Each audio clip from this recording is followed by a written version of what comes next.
Nobody thought twice about it at first. A 13-year-old boy out along the muddy edge of Coldwater Creek before school digging holes with a borrowed spade. His boots were already ruined by the time his mother called him in for breakfast. His hands were blistered by Tuesday. By Thursday, the neighbors had noticed. Everett Crane didn't explain himself. He just kept digging.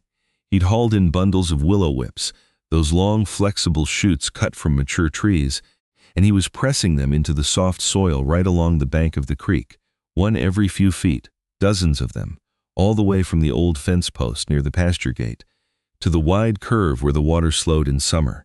People in Casey County, Kentucky had seen plenty of strange things, but a boy planting shade trees along a flood-prone creek in late autumn with no leaves on them and winter coming in hard. That was something people talked about at the feed store.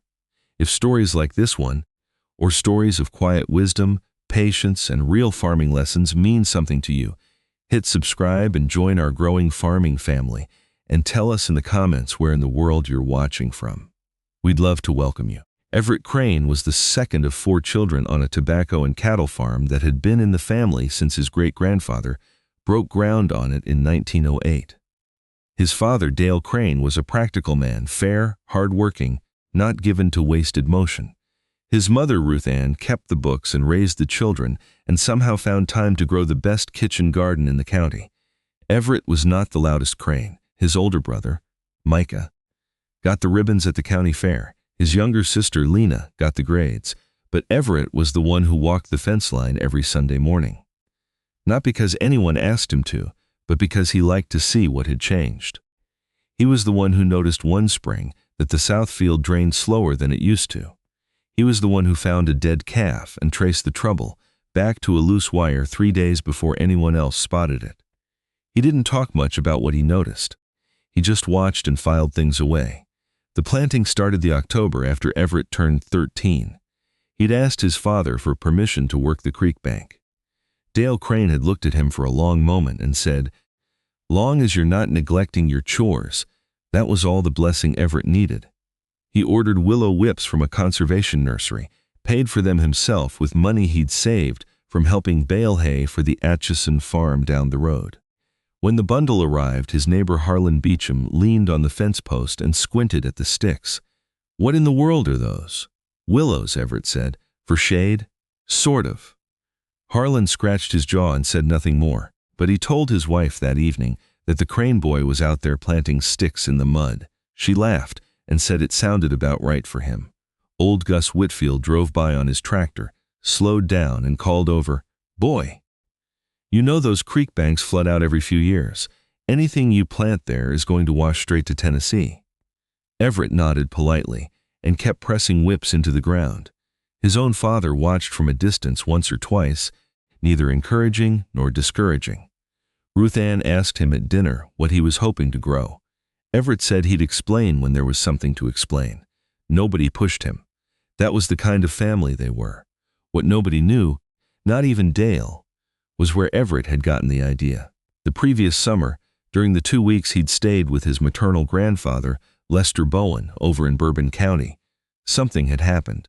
Lester was a former soil conservation technician who had spent 30 years helping farmers stop losing ground they couldn't afford to lose.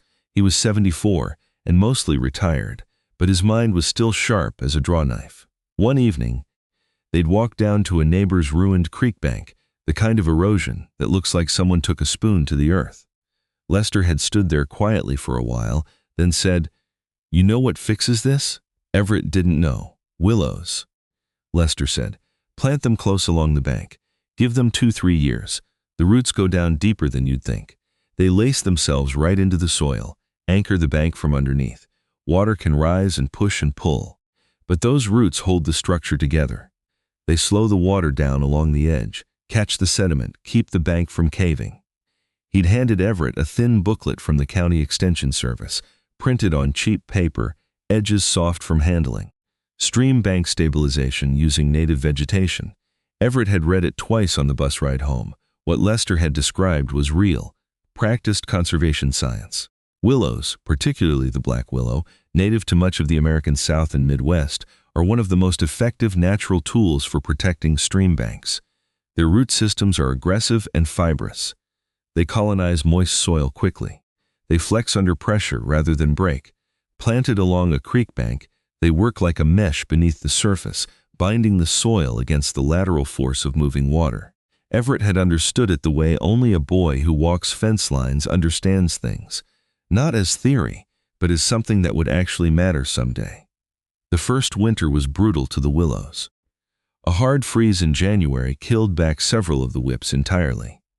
A section of the herd found a gap in the temporary fencing Everett had built and trampled a dozen of his plantings before he discovered the damage. He repaired the fence and replaced the whips with cuttings he'd taken from the original stock and rooted in buckets of creek water in the barn.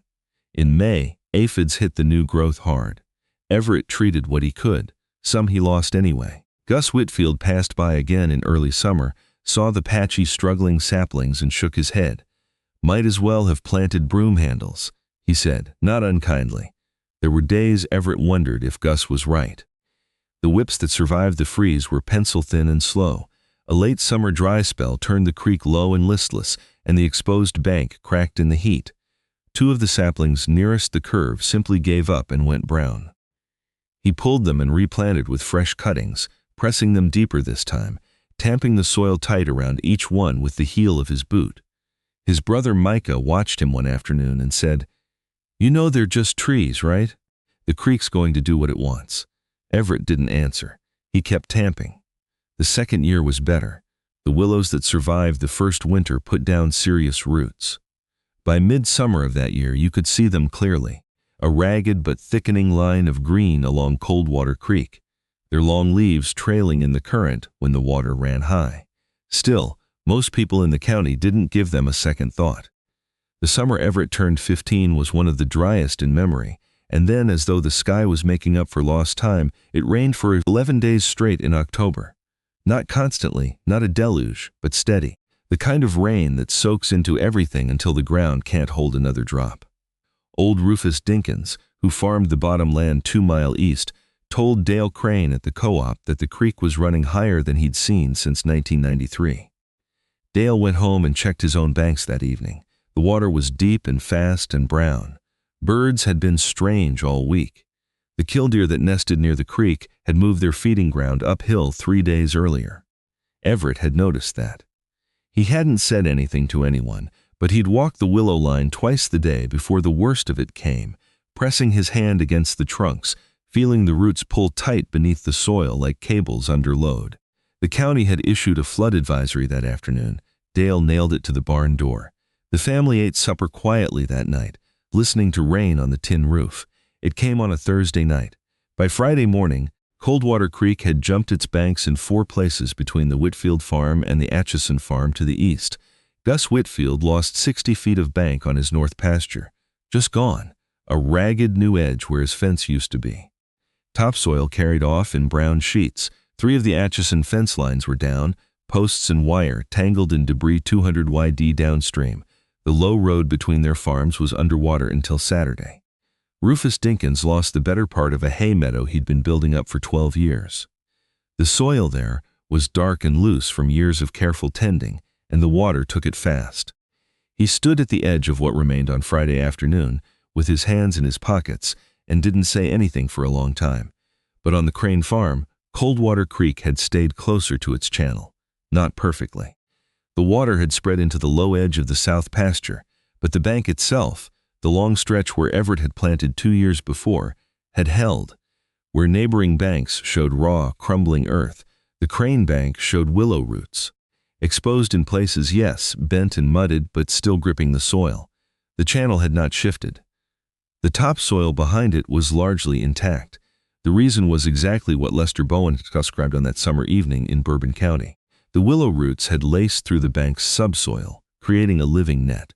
When the water rose and pushed laterally against the bank, it met resistance, not from a hard structure, but from a flexible fibrous one that bent without breaking.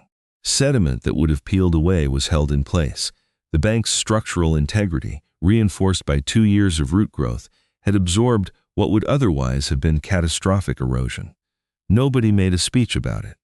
Gus Whitfield came over on the following Monday to look at the damage, or rather the lack of it. He stood at the edge of the crane bank for a long time, boots still muddy from his own ruined pasture. He didn't say much. He asked Everett where he'd gotten the willows. Everett told him about the conservation nursery and wrote down the name on a piece of paper. Gus folded it into his chest pocket. The following spring, Harlan Beecham planted a row of willows along his section of the creek. The year after that, so did the Atchisons. Nobody announced it. It just spread the way useful things do in farming communities, quietly, through observation and need. Everett Crane never told anyone he'd known it would work. He didn't need to. The creek bank said it for him. There's a line from Wendell Berry that stays with you when you think about what happened on that farm. The soil is the great connector of our lives, the source and destination of all. Everett hadn't been trying to be wise. He'd been trying to protect something, a piece of ground his family had worked for generations, a creek bank that everyone else had simply accepted as temporary. He'd learned from someone older that the land will hold if you give it the right tools and enough time. The willows are still there. They're taller now, and the roots go deeper every year. That's not a metaphor, it's just how willows work. And sometimes the most practical thing you can do looks foolish right up until the moment the water rises. Thanks for watching. If this story meant something to you, subscribe and let us know in the comments where you're watching from.